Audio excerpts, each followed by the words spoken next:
Eccoci. Allora, dunque, benvenute e benvenuti. Questa è Parliamo di Maglia. Io sono Martina Balia Lima su Instagram e su Ravelry e adesso sposterò leggermente per migliorare l'inquadratura. Vediamo come viene. Eccoci. Così vedete un po' del casino della mia libreria. È sempre molto pittoresco. Questo è il secondo episodio della prima stagione, è l'episodio di agosto e parleremo di un po' di cose. Innanzitutto vi parlerò di un po' di risorse che ho trovato a livello di libri, riviste, eccetera, in generale. Cioè risorse che possono essere utili a chi lavora a maglia, utili o divertenti, insomma. Dopodiché parleremo di International Virtual Knit Night e ci sarà un'intervista, quindi parliamo di maglia con Phil e Eleni di International Virtual Knit Night. Poi vi farò vedere insomma quello che ho fatto, quello che sto facendo e anche quello che vorrei fare prossimamente.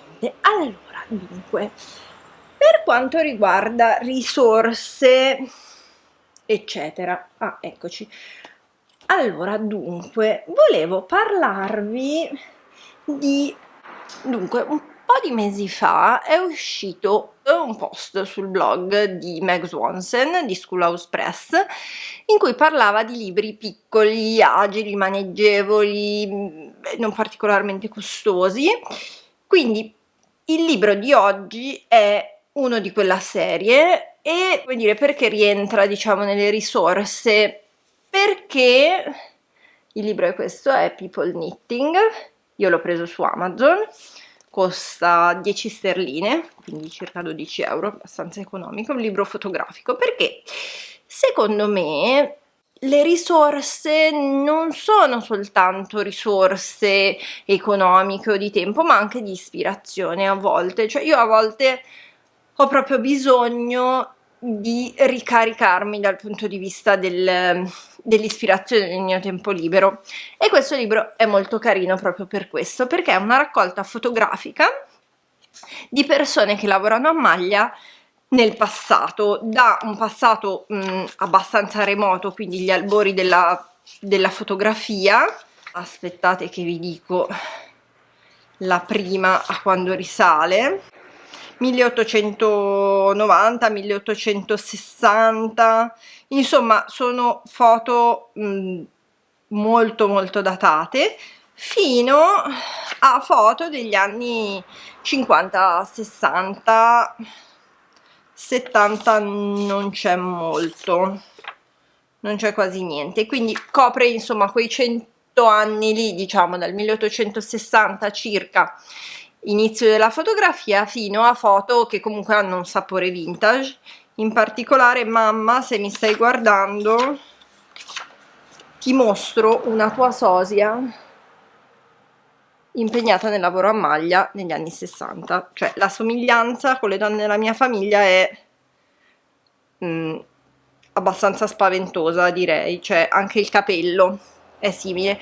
Vedete che io, come dire, ho perso l'abbronzatura, sono tornata dalle ferie, sono stata bene, siamo stati in Trentino in bici, come al solito sono le nostre cose massacranti, ho preso un po' una pausa poi dai social, da tutto, perché ogni tanto ci vuole. E quindi questo libretto è proprio carino, tornando a noi, è bello vedere come il lavoro a maglia si è mantenuto e rinnovato nel tempo, no?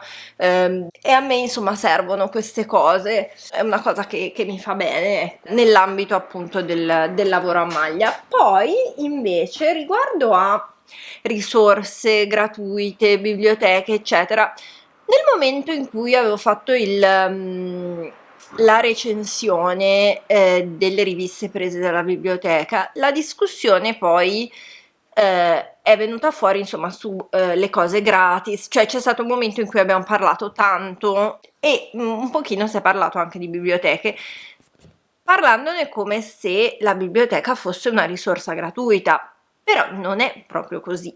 La biblioteca è una risorsa pubblica, quindi vuol dire che lo Stato, nella persona dell'istituzione che gestisce la biblioteca o, come dire, l'istituzione che gestisce la biblioteca, se la biblioteca è qualcosa di privato, acquista questo bene e poi lo mette a disposizione. Quindi io, cittadina che paga le tasse, non dispongo gratuitamente di questo bene, ma ne dispongo in quanto ho la tessera della biblioteca, per esempio perché sono residente in un determinato comune. Quindi, cioè, come dire, facciamo attenzione a queste distinzioni, cioè se uno va in biblioteca, si prende un libro e si fa un pattern dal libro preso dalla biblioteca, a mio parere è una cosa del tutto legittima, perché quel libro è stato acquisito nella maniera più legale e come dire, trasparente possibile, e la persona, appunto, essendo un cittadino che paga le tasse, di fatto, come dire, ha contribuito, anche se collettivamente, all'acquisto di quel libro. Quindi per me, come dire, la questione è abbastanza semplice, cioè nel senso, ci può essere un'impressione di gratuità, ma alla fine, ecco, come dire, non è così, cioè il compenso a chi ha creato quel bene è stato corrisposto, e da questo punto di vista siamo a posto. Questo per dirvi che, e quindi mi sono addentrata per mia comodità e per mia, come dire, maggiore approfondimento nel servizio di edicola del mio sistema bibliotecario. Come sapete, io vivo nel comune di Milano e il nostro sistema bibliotecario comunale spacca, lo possiamo dire, è una figata pazzesca, e praticamente io con la mia tessera della biblioteca posso accedere a questo portale che si chiama Media Library, è questo qua, non so se si vede, questo è il mio iPad che ormai comincia a essere un po' consumato dagli anni, in cui c'è una sezione edicola. Oltre a un sacco di ebook c'è anche la sezione edicola, esiste anche un'app, però insomma spacca il sistema bibliotecario milanese, ma non al punto da avere un'app funzionante.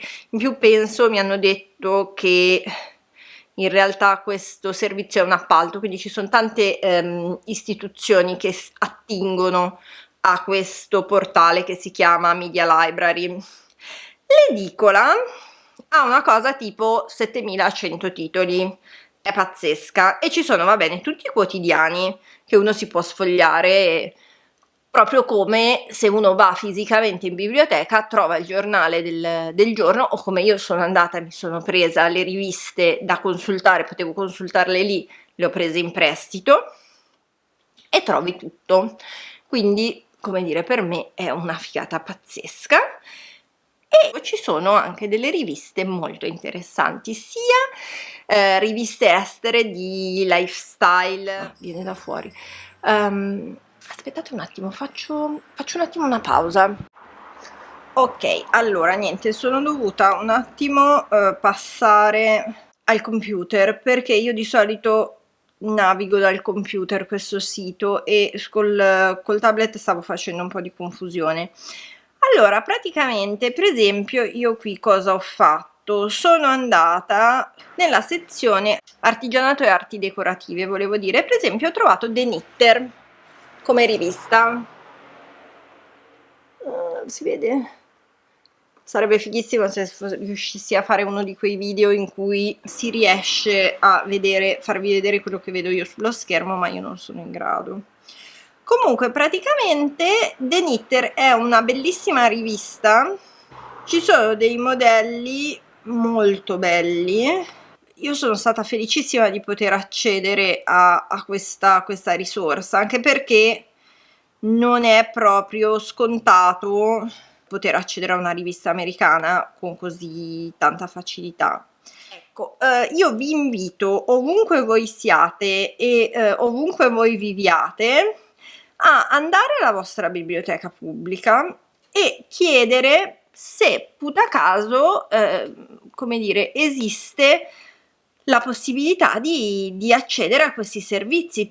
perché, come dire, sono interessanti, sono ispiranti, sono delle risorse, appunto, come dicevo prima, apparentemente gratuite, perché in ogni caso, appunto, noi come contribuenti diamo il nostro apporto affinché le istituzioni possano approvvigionarsi di questi documenti, e quindi niente, può essere bello per avere uno sguardo un po' diverso, per appunto arricchirsi un po', no? Al di là, cioè anche senza magari riempire la casa di continuamente di materiale, o di, come dire, andare su Pinterest. E io su Pinterest ho sempre questa impressione, no, di un po' di scollegamento, non riesco mai a capire chi ha fatto cosa, cioè una bellissima galleria, ma ovviamente abbaiano quando io decido di fare i miei video. E niente, People Knitting fa parte, diciamo, di questa onda qua. È un libro molto molto carino che io vi invito. Questa foto famosissima della bimba nelle Shetland col gatto, vediamo, questa sì è... Sono foto che si trovano, a volte si trovano anche in delle gallery su Facebook. Eleanor Roosevelt. Voglio dire, se Eleanor Roosevelt può fare la maglia a un meeting, perché non posso farlo io? Domanda per tutti i datori di lavoro. Forse perché lei è Eleanor Roosevelt e io no. Comunque, niente, questo diciamo che è un po' quanto volevo raccontarvi riguardo alle risorse, riguardo a le cose, diciamo, che ho trovato, mi sono piaciute in questo mese. E poi così passo all'argomento successivo, che sono i miei lavori in corso, cose finite, eccetera. Vi presento però un po' così, in maniera estemporanea. Mi sono tipo messa un dito nel naso, vabbè. Un libretto carino, interessante, che c'entra con tutto l'argomento. Si vede che è da un po' che non faccio video, non sono tanto fluida. Allora, cioè abbiamo parlato di risorse creative, risorse che, come dire, in qualche modo, pur non facendoti fare maglia o qualunque sia il tuo hobby, ti aiutano. Questa invece è proprio una risorsa, come dire, pratica, concreta, che serve, a me serve tantissimo e che io, come dire, uso tantissimo proprio mentre lavoro, ed è questo librino qua, Cast On e Bind Off. Sono 54 metodi per avviare e chiudere i lavori. Ce ne sono di più grossi, penso che ce ne sia uno che ha tipo 100-120 metodi. Io avevo preso questo di Leslie Ann Bestor, è in inglese, e è un libretto che ho sempre con me quando inizio o finisco un lavoro, perché mi aiuta veramente. La cosa carina è che ci sono, ok, è spiegato bene, questo, come dire, ça va sans dire, però è molto comodo perché in quarta di copertina, all'inizio e alla fine, hai gli avvii e le chiusure divise per, come dire, utilizzo. Quindi hai, per qualunque lavoro tu stia facendo, cast on, cioè avvio delle maglie per quando stai facendo le coste, avvio delle maglie quando stai facendo le coste e hai bisogno di un avvio veramente elastico, decorativi, provisional, come si può dire, provvisori, circolari, dove inizi nel centro, quindi per esempio come quando si fanno i pisciol, cioè vabbè, lasciamo perdere, gli scialli circolari utilizzando la formula del pi greco, perché, come dire, l'assonanza con una funzione corporale è tremenda. E lo stesso per le chiusure, quindi lo stesso divise. Quindi quando tu hai un modello dove non viene specificato il come, il perché non ti danno un suggerimento chiaro, io ho questo e senza stare a fare grosse ricerche eccetera, ci sono le spiegazioni con le figure. A me mi torna molto bene imparare così e niente, semplicemente uno lo consulta, lo guarda e riesce a muoversi insomma in questa maniera. È un libretto che consiglio, costa sui 15 euro penso, 16,95 $, si trova su Amazon o non lo so, non so se esiste una libreria specifica. Beh, vi consiglierei di dare un occhio anche a Bebooks per vedere se esiste magari usata. Il bello dei libri usati è che chiaramente utilizzi meno risorse perché sono già stampati, sono già pronti, è come per i vestiti usati, no? Allora, questa sezione la chiudiamo qua. Sto andando un po' a ruota libera, però fare i video anche quella è una questione di allenamento. Se uno perde un po' il giro poi può essere un pochino più difficile riprendere. Vabbè, allora eccoci qua di nuovo. Dunque, per quanto riguarda i lavori terminati, io direi terminati ma quasi terminati, cosa abbiamo qua? Abbiamo il mio Tegna, l'ho finito ieri sera, devo ancora sistemare qualche codina, ieri ero veramente troppo stanca, alla fine non ho finito e poi chiaramente devo lavarlo e tirarlo, com'è che si dice. Allora, io sono veramente contenta di questo maglioncino, ecco questa è l'altra coda. Allora vedete che il lace è venuto bene, cioè io sono veramente molto molto felice di questa cosa. Eccolo qua, e niente, poi chiaramente bloccato verrà fuori. Mi piace come mi sta, fatto con le maniche corte. Allora, il filato io poi l'avevo proprio pensato per farlo, aspetta, vediamo se riesco a farvi vedere come mi sta. L'avevo proprio pensato per questo vestito, perché quando vado al lavoro io ho un'aria condizionata abbastanza potente e secondo me, cioè, ci sta di avere una cosetta così, anche se a maniche corte, perché insomma ci sta, ecco. Allora, io sto vedendo che sembra molto più a righe di quello che è in realtà, cioè il contrasto non è così elevato in realtà. Chiaramente dividendo alle maniche, cioè per fare le maniche tu è un bottom up sui circolari, poi si divide per le maniche e si va avanti e indietro, davanti e dietro. Quindi il motivo, diciamo, di questa lana, che è un filato di snail yarn, questo è l'avanzo che ho avuto, avevo 3 matasse, meno male che ne avevo 3 perché sennò avrei dovuto fare una canotta, cioè le maniche le ho fatte tutte con la terza matassa, però comunque me ne è avanzato un po'. Sono i filati tinti a mano che chiaramente a seconda della larghezza del giro che fai cambia il disegno che creano, quindi praticamente da una specie di riga molto sfumata siamo passati a queste specie di, si chiama pooling, non so come si chiami, però un pochino la riga rimane.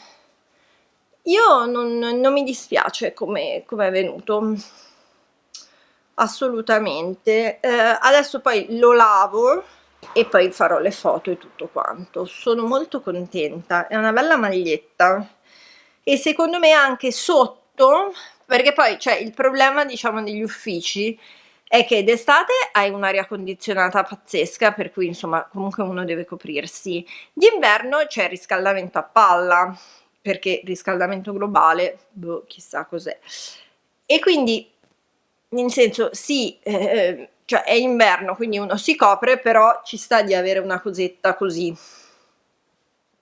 e quindi sono molto contenta.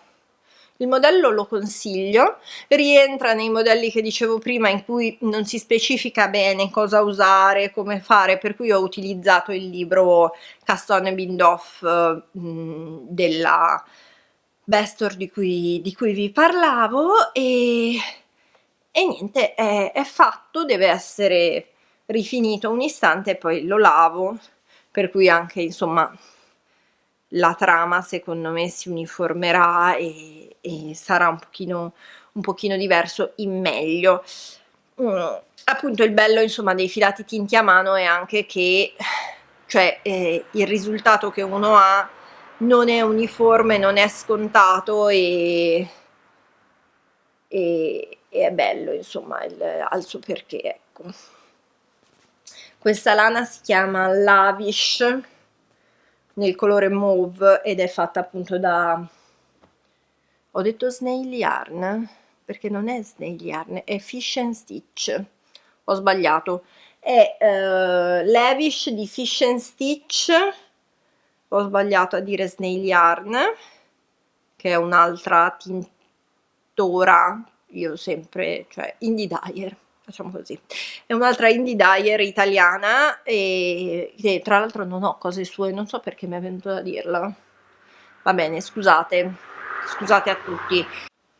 Fish and Stitch, ed è un 75% merino, 25% seta.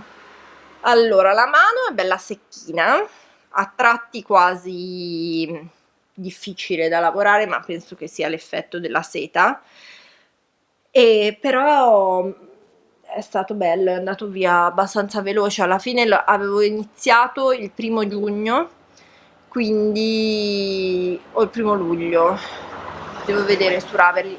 Comunque insomma non mi ci sono voluti 3 mesi per fare questo maglioncino, e io insomma come sapete me la prendo un po' comoda perché ho 1000 cose da fare. Poi rigurgiti di unicorno, il primo calzino l'ho finito, anche qui ci sono delle code da sistemare, mi va perfetto, sembra lunghissimo ma poi in realtà essendo a coste non è così lungo. Eccolo qui, penso che saranno dei calzini che mi metterò tantissimo perché hanno proprio questo aspetto morbidoso. Poi per chi mi segue su Instagram, qua abbiamo il caduto in battaglia,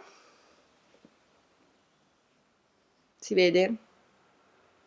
Ecco, un ferro tragicamente rotto. Questi sono i sostituti che ho comprato di metallo perché c'è un momento che veramente quelli in bambù mi durano, guarda che tristezza, mi durano poco, sono distratta, poi con le bambine ci si cammina sopra. Questo è il superstite, lo tengo perché comunque non si sa mai, e niente, sono a buon punto, c'è del casino come sempre, sono a buon punto della gamba del secondo, è un po' il mio progetto da viaggio, come sapete, che mi porto indietro, poi indietro, dietro, avanti e indietro, andando in giro.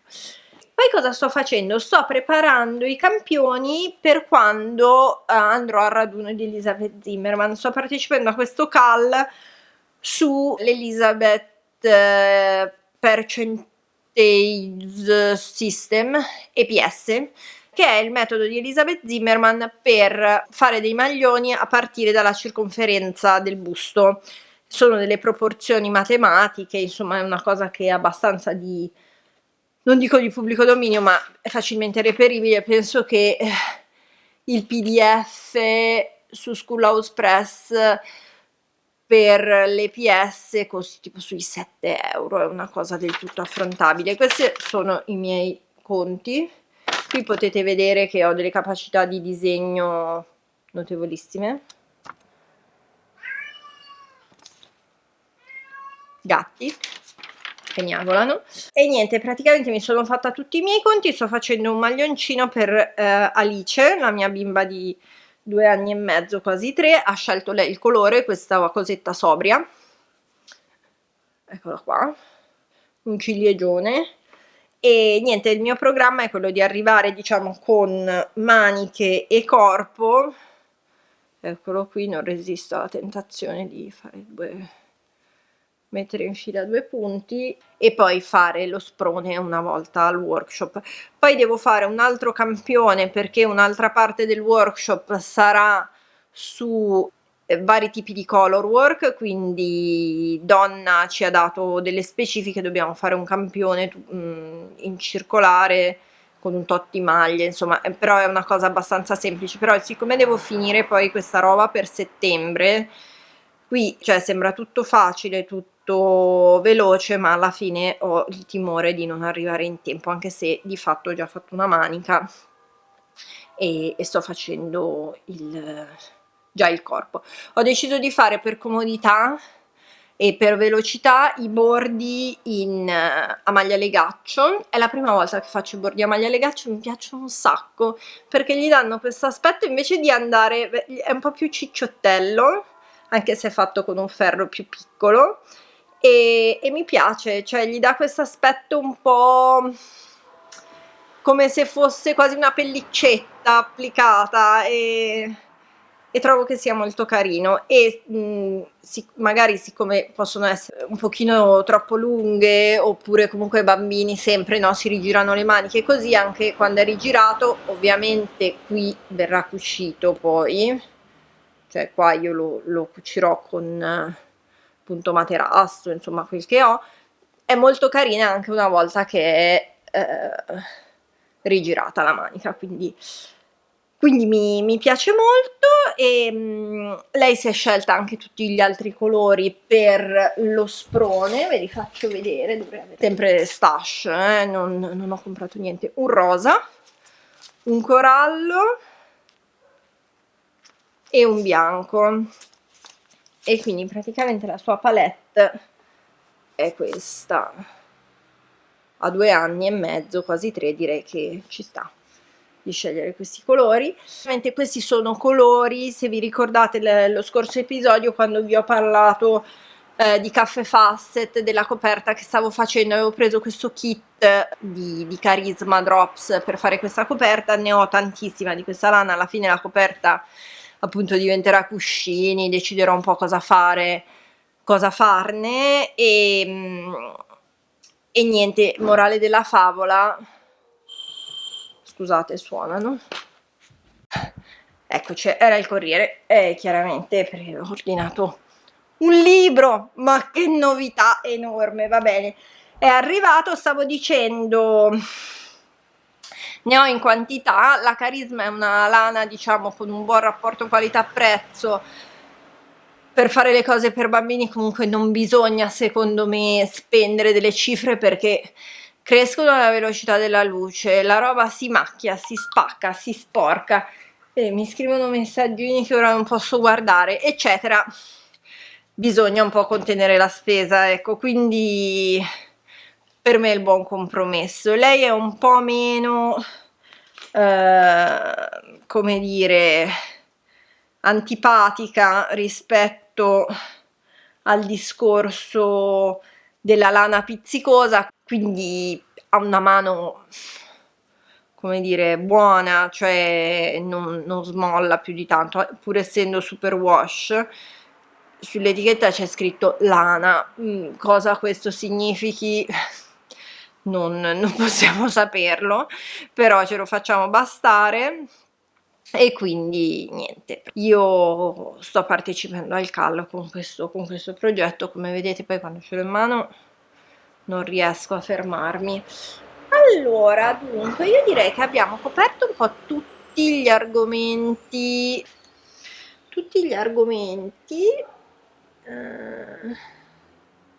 sì, direi che ci siamo. Allora, adesso passiamo a International Virtual Knit Night. Allora, dunque, abbiamo un nuovo episodio con Non parliamo di maglia con Non parliamo di maglia con, va bene, la mia scelta, come dire, dei titoli può essere opinabile, ma con chi parliamo di maglia oggi? Parliamo di maglia come vi dicevo all'inizio, Phil e Eleni. Phil e Eleni sono miei amici, sono una coppia, vivono in Grecia, in Atene per l'esattezza, e sono gli host, cioè ospitano l'International Virtual Knit Night. Ora, l'intervista è stata fatta e sarà in inglese, farò del mio meglio per mettere dei sottotitoli comprensibili anche a chi non parla l'inglese. Per chi invece guarda gli episodi con i sottotitoli in inglese, come dire, per una volta non ci sarà bisogno, sentirete il mio inglese con il mio accento bello strong. Ma cos'è International Virtual Knit Night? Lo spieghiamo molto bene nel corso dell'intervista, ma per chi non ha voglia poi di leggersi i sottotitoli o di andare avanti, ve lo riassumo molto velocemente. È una specie di meeting virtuale, quindi fatto attraverso un device o un computer in una stanza virtuale, quindi è una specie di teleconferenza. Per capirsi, si usa un'applicazione che generalmente viene usata nelle teleconferenze per il business, in sostanza, in cui le persone si ritrovano e lavorano a maglia. Io non ero a conoscenza prima di conoscere l'International Virtual Knit Night di questa modalità. Esistono altri knitting group, se vogliamo, virtuali, che non sono l'International Virtual Knit Night. Io parlo di quello perché è quello a cui io partecipo e che conosco. Non credo che in Italia ne esista uno in italiano. Se volete farlo, secondo me può essere una cosa molto figa da fare. Io non mi ci metto perché, cioè, ho tempo, a momenti non ho tempo per respirare, figuriamoci per fare una cosa così. Comunque, perché mi era stato chiesto di farlo, cioè mi era stato detto, ma perché non lo fai tu? E io, ok, anche no. E può essere una cosa che sembra molto strana, per me era molto molto strano all'inizio, ma poi è bello, si incontrano tantissime persone da tutto il mondo.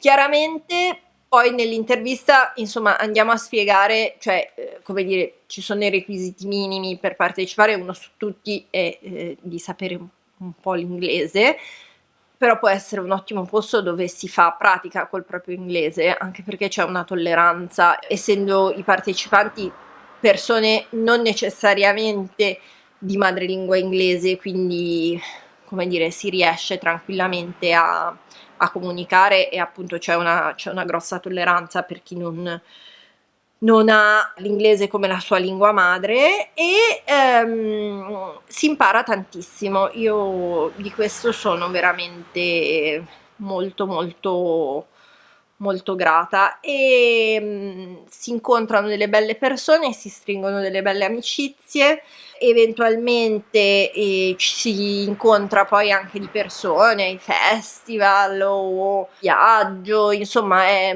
una bella bella community, molto unita, molto coesa, molto cordiale, e io mi trovo molto bene, essendo io impossibilitata a partecipare agli incontri di maglia che vengono fatti a Milano, un po' perché ce n'è uno, a quanto io so, il sabato. Io il sabato sto con la mia famiglia. Nel mio quartiere ce ne sono, ma vengono fatti la mattina e io sono in ufficio, quindi, cioè, diventa un pochino complesso. O, come dire, dico ai miei familiari, vabbè, per oggi ciao, e vado a fare sta cosa, ma come dire, mi sento molto in colpa. Oppure, cioè, ho questa alternativa che è molto comoda, molto valida ed è molto bella per me. Quindi adesso io vi lascio all'intervista. Noi ci vediamo al prossimo episodio, che non so ancora quando sarà, su cosa sarà, se ci saranno altre interviste che comunque ho in pentola, però se tanto mi dà tanto, sarà un episodio in cui farò un po' il resoconto del raduno di settembre di Elizabeth Zimmermann, perché qui il tempo vola, cioè è tra un mese. Io di solito, come dire, qui sto postando più o meno un podcast al mese, Quindi come cioè realisticamente andrà così. Quindi io adesso vi saluto, vi ricordo che esiste il mio Instagram che si chiama Badia Lima e vi ringrazio tantissimo per tutti i messaggi, per tutti i commenti. Io veramente mi sforzo di leggerli tutti, di rispondere a tutti, perché come sapete insomma il tempo è la cosa più preziosa che abbiamo e quando voi scegliete di dedicarmi un po' del vostro tempo guardando questi video, per me è una cosa insomma che guardando e poi commentando, perché io per esempio non sono una persona che commenta molto, io guardo, partecipo, ascolto, ma difficilmente commento, perché ci vuole impegno per commentare, quindi nel momento in cui una persona si prende, diciamo, quello step in più lo apprezzo particolarmente e niente, con questo vi saluto, alla prossima, ciao! Okay, it's recording. So, good night, good evening. Good evening. Ciao a tutti. I'm here tonight with Phil and Eleni, and it's a bit strange to be in this setting because we usually meet in a different environment, so to speak, because they are from Greece and they are the hosts of the International Virtual Knit Night. So thank you for being with me and agreeing Thank you. Thank you for having us for this interview, Martina. And I met Phil and Eleni, I think last year or this year. It was 2018, sometime in 2018. Yeah, and it's so strange because I could not remember like when actually and how I found the International Virtual Knit Night. I think it popped in my Facebook at some point in the multitude of the knitting groups, and I pressed join, and then from there like my knit nights have changed, because what is a virtual knit night? Can you explain this to us? Virtual knit night is like we are now, that we're sitting in our home and knitting or crochet or weave or whatever, craft related. You can cook if you like, it's fine. You can have dinner. You can have dinner, yes. So we're sitting. Yeah, I'm picking up my knitting just for the vibes, I apologize to the viewers of Martina's podcast Parliamo di Maglia, but I'm not an advanced knitter. I'm still a beginner knitter, so I cannot multitask. So knit and do this interview, I'll make many mistakes. So the virtual knit night is what we're doing now, but instead of being the three of us, we are usually 10 to 15 people from all around the world. And imagine this setup with many different screens. Little windows. Which gets smaller as more people join. And basically, that's it. It's as easy as it shows. We didn't say that we are recording this with an application that is a Zoom meeting. You can download it on your computer or your tablet or smartphone. So basically, it's very accessible also for this, because everyone that owns a smartphone can participate. And it's a free program and application for download also. Yeah, it works very well, I have to say. But another thing, so basically you give a time, and everybody joins at that time, and basically we knit together, but we are not together. That was a bit of a struggle for me to understand at first. It's a virtual meeting. It's perhaps the closest thing to being together in real life. We have to say that members of our community of the International Virtual Knit Nights have had the opportunity through this platform, because this platform that you mentioned, Zoom meetings, is the actual platform that we use for our international virtual knit nights. So people through this, through the IVKNs, we call it IVKNs for short, have had the opportunity to meet in real life. And we have also met some of the people from our community in real life. So that's the beauty of this community. That's very, very nice. And I wanted to ask you, why should I join a virtual knit night? Or like, what are the reasons for the people? I know my reasons, but usually what are the reasons for people to join a virtual knit night? Our reasons to join were that our knitting community exists, but it's not as big and as organized as in other countries. We have local yarn shops, but they don't organize knit nights. So we don't have a chance to go to a knit night. So when we found out about the virtual knit nights and we joined, which was like before us being hosts of the IVKNs, we discovered that there are people who go to knit nights, proper knit nights, actual real life knit nights. But the thing that happens here and makes it more special is the fact that we have people that join us from all around the world.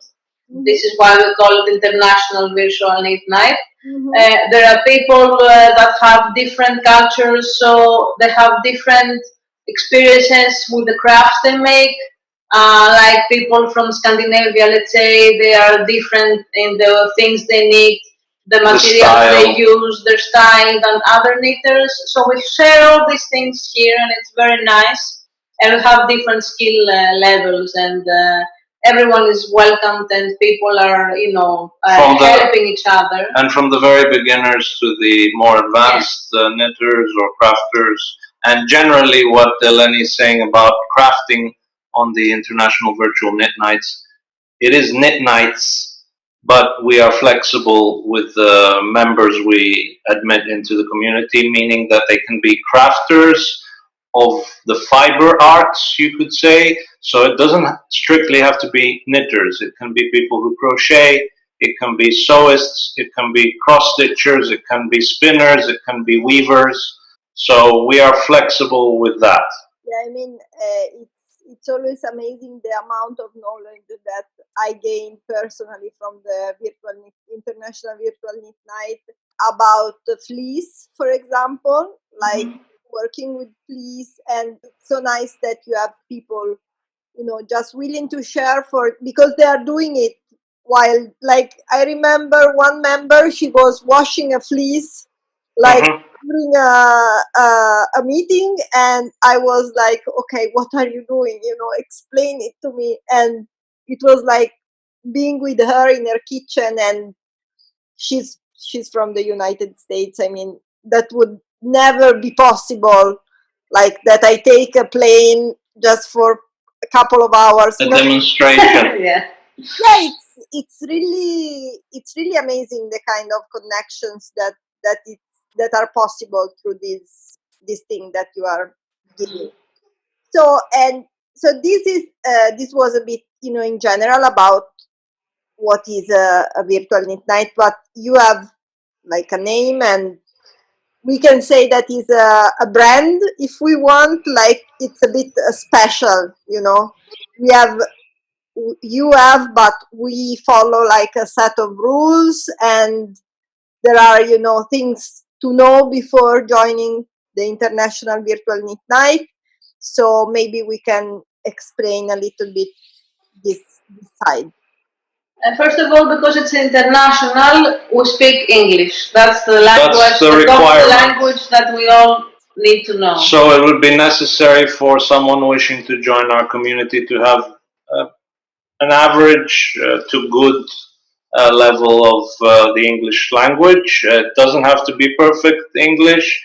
You can watch and learn, but you should be able to communicate with fellow IVKNers. So that is the main requirement. Then obviously you should be a crafter. We will most likely not accept someone who is a photographer or someone who is a sculptor. you should be related to some kind of a fiber, with the fiber arts, the crafts we mentioned earlier, for example.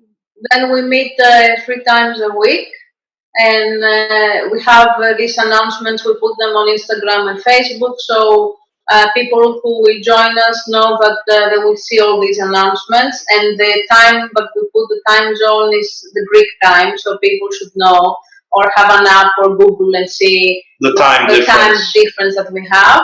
But we should explain, though, it is in Greek time because the International Virtual Knit Nights are broadcast live from Athens, Greece. Right now, for this interview, we are not in Athens. We are on summer holiday, so it's a different location. We have had in the past Virtual Knit Nights, International Virtual Knit Nights from this location, but usually it's at the IVKN headquarters in Athens. But what Eleni is saying about Facebook and Instagram refers to the members already in the community. For new members, they would have to find us. Yes, they will have to find us, or usually they find us through podcasts or through Facebook, like you did. Then we have a questionnaire, how you found us, and people who will join will see the questions that we have. They have to answer these questions. And then now what we did, because this is a platform where people talk to each other like we do, and we are in a way vulnerable, let's say, to technology and other things that are happening. And we don't want people, because we have had people who are not members of the group or that joining this room, and we don't want this to happen. So we're trying to do everything we can to have a safe environment for everyone. And we respect the privacy and security of the members that are already in the community.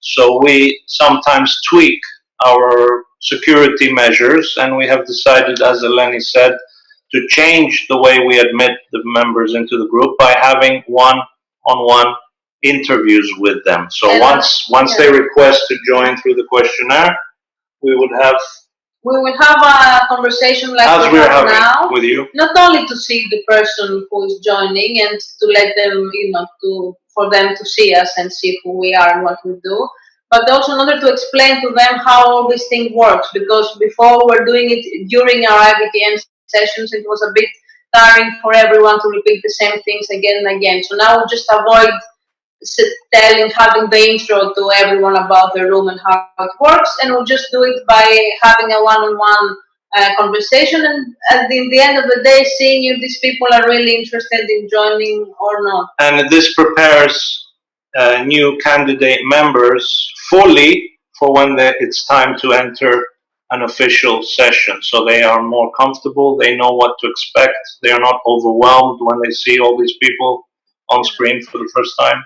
Absolutely, that happened. I remember my first 2 sessions, and I was like, "What am I doing here?" So this, I think it's really good. But we can say that this seems like a lot, but I can tell that then to be on the IVKN, it's very rewarding. So if I was per se like a person that is not a member, I can find you on Facebook, Instagram, and Ravelry, right? On Facebook, we are the International Virtual Knit Nights. So anyone who searches for that on Facebook will find our group. When they request to join, that is when they see a questionnaire with 3 questions that they have to answer. But even if you do not have Facebook or do not use Facebook, that is fine. You can also find us on Instagram as iVirtual Knit Nights. That is our Instagram account. There is no questionnaire. Instagram does not support that, but you would message us and we would message you back and we would schedule a meeting. And we also have our, it's fairly recent, the creation of the group, Ravelry group, International Virtual Knit Nights -IVKN. So people can find us on these 3 social media platforms. It's so good to have the Ravelry, because I think Ravelry makes very easy to have knit-alongs or crochet-along, put together in a thread all the projects, and in general I really love Ravelry, so I fully support this new installment of the Ravelry group. That's okay. But Martina, we should also say about the participation policy and the fact about the group being free up until Yeah, we'll Yes, say, of but course. that we'd also like to say to your viewers, your followers, those people that might be interested in checking out our community, that we do strongly encourage participation in the International Virtual Net Nights, and this simply means that someone who wishes to join us is expected by us and the other IVCANers to actually participate. Because of the nature of the community, because we are using video conferencing, we are putting ourselves out there, we are meeting people, so we really wouldn't want someone joining the community who does not plan to participate at all. It's not a chat group, it's not a forum, it's what we're doing right now. We may have Instagram, Facebook, and Ravelry, but the purpose of those platforms is to bring people onto the Zoom meetings. And we have set a minimum member participation policy, which means we expect our members to be able to join us at least once a month, even if that's just for half an hour or an hour's worth of crafting. And in a week we have 3 sessions, which means in a month we would have 12 meetings. So what we expect of members wishing to join us is to at least be able to participate once in those 12 meetings, if not more. The more, the better for us. We have people who join us almost every time. And as we say to some of our members, we see them on here more than we see our friends in real life. This is how devoted and dedicated some of the IVCANers are. Yeah, and also for me, I have such a busy and hectic life with children, and I live in a big city where meeting your friends can be difficult because you have to match schedules that are already very, very full in the middle of the week, or also in the weekends because I have children. I don't have young people weekends where I go out so much. It's nice, it's easy, it's easier for me to connect to the International Virtual Knit Night, so I just do it. I don't know how else to explain the fact that I see my International Virtual Knit Night friends more than my real life friends. Yeah, or I would not say real life because everything is real life, but Yeah, in person, like online and yeah. you cannot offline. touch it. Yeah. So But Martina, we have people here on the International Virtual Net Nights that cannot go to a real life virtual net night, either because there is not one near them, or because they feel more comfortable in the setting of their home, they are more introverted. So this is a perfect solution. Our schedule is fairly irregular, so I think it would be easy for most people to join. They don't have to join every single time. At the moment, we have a session on Tuesday, a session on Saturday. Those are evening sessions for the European time zone, obviously. mhm. And a meeting also on Sunday, which runs for a longer duration.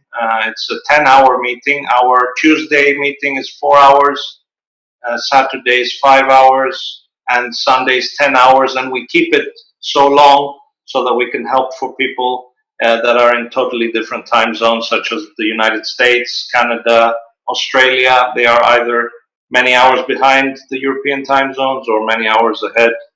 So we should facilitate for those countries also. Yeah, that's so nice. It's always fun. You see, you are at night, and somebody on the screen is in broad In the daylight. future, the Australians are usually in the future, as we say. You are introducing a new policy in the International Virtual Night for next year. What are the new things that you are going to introduce in the new year that is coming from 2012, and 20? Well, the changes that are happening to the group is that we will have from January 2020 annual membership subscription. Mhm. Up until this point, the membership has been free. So the International Virtual Nights began in January of 2018. Mhm. And up until the end of 2019, the community continues to be a free one. From January 2020, the members who wish to continue with us or any new members joining will pay a subscription for each year from that point on.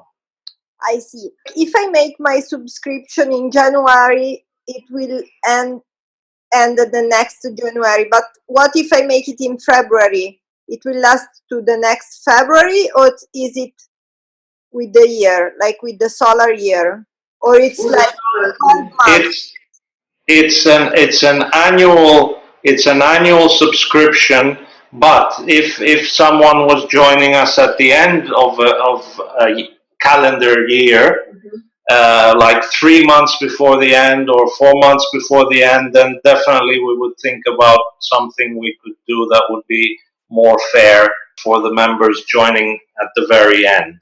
And we were discussing this whole thing of a subscription can be a bit intimidating, but can you give like a price range, like a monthly range for the people watching us, just to imagine what kind of, investment? It would be like going out with a friend for a coffee, and not a Starbucks coffee, a normal coffee. If you break it, if you break down the year into months, it would probably be like a coffee per month. Yeah.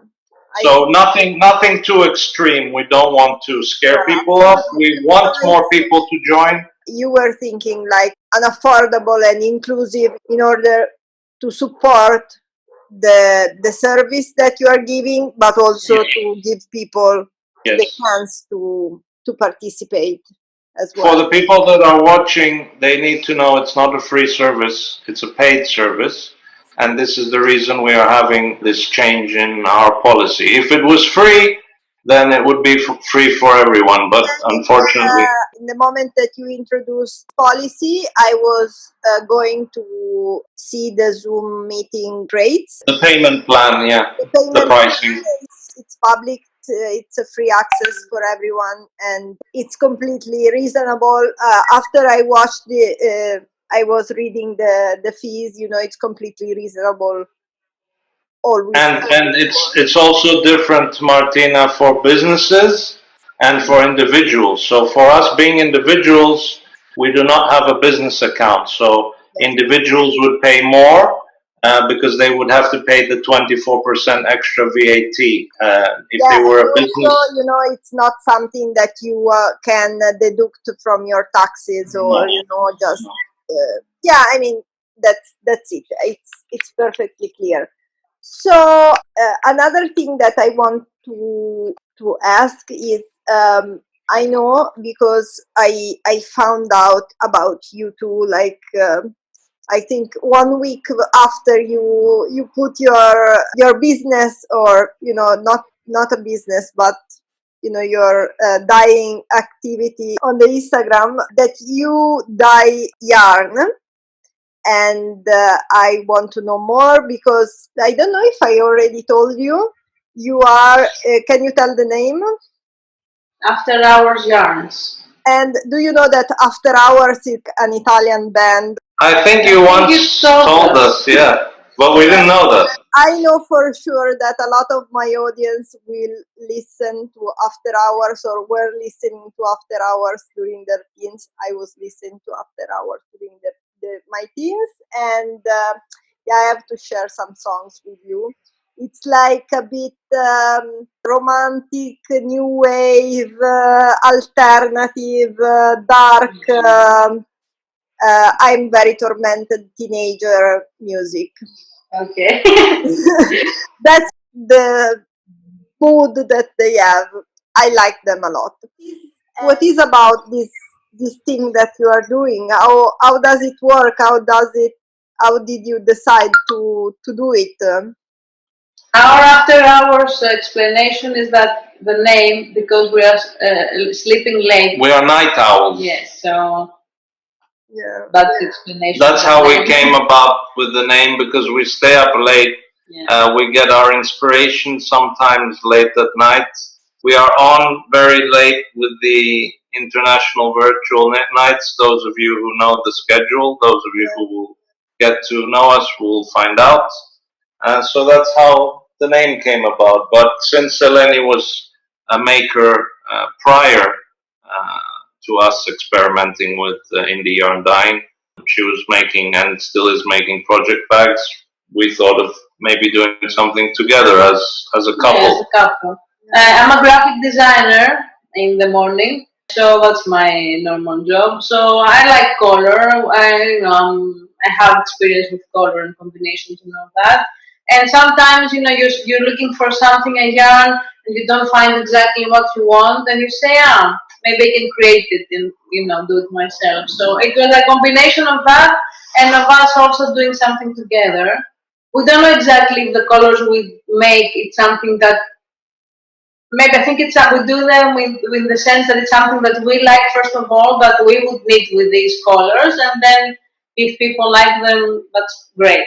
So yeah, I think it's the best way, because that's it. Also, when I used to have a business where I was selling stuff, and for me that was really the point. Like, I would never sell something that I would not use. People can find us on Instagram if they want. We have an Instagram page, After Hours Yarns, so people can see what we do. I noticed that you use a lot of like sock yarn, because you are a sock knitter, Eleni, right?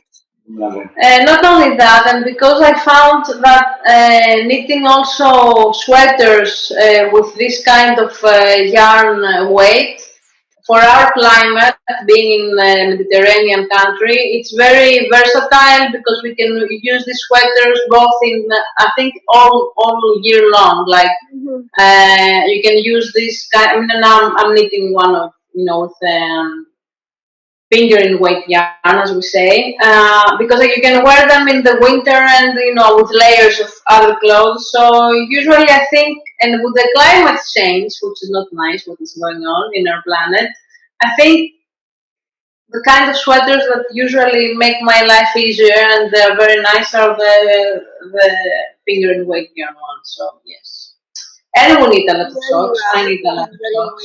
Yarn.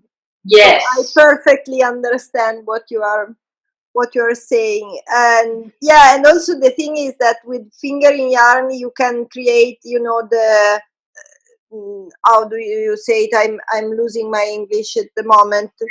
The bulk that you want, if you double it, or you put two strands or three strands, it becomes how big you want, but you cannot reverse the process, Yeah. So from fingering you can go up, but you cannot go down if you have a heavier yarn. So I think it's perfect.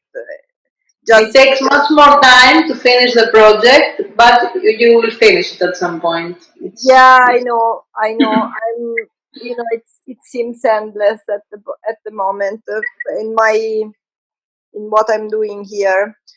I think now we can say goodbye to the audience, and so we thank you. Thank you for the very invitation. much. Yes, Martina, for your invitation, and we hope your viewers, your followers, may find this community interesting enough to come and find us. Yes. I think it would. For me, it was a very nice thing. One of the best thing of last year, and I'm so happy to be a member. So that's why I'm sharing it. And yeah, I hope that someone will join us. So we say goodbye. Okay, Martina, grazie. Yes, thank you. Buonanotte. That's about all the Italian I know. I'm sorry, I'm just using I know bad words, so I cannot tell them here. No, we cannot tell them. Yeah. Okay.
ciao!